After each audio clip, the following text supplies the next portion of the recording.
申命記第34章。摩西從摩押平原登尼波山，上了那與耶利哥相對的皮斯加山頂。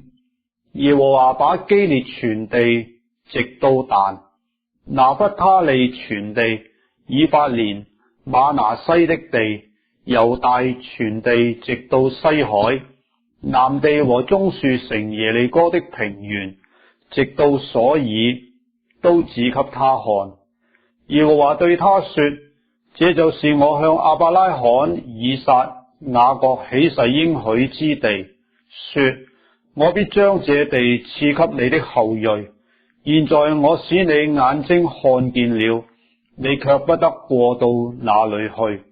於是耶和華的僕人摩西死在摩押地，正如耶和華所說的。耶和華將他埋葬在摩押地伯毘爾對面的谷中，只是到今日沒有人知道他的墳墓。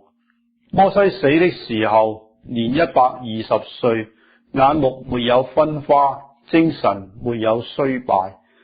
以色列人在摩押平原為摩西哀哭了30日，為摩西居喪哀哭的日子就滿了。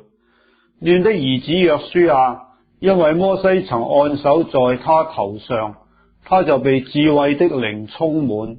以色列人便聽從他，照着耶和華吩咐摩西的行了。以後以色列中再沒有興起先知像摩西的，他是耶和華面對面所認識的。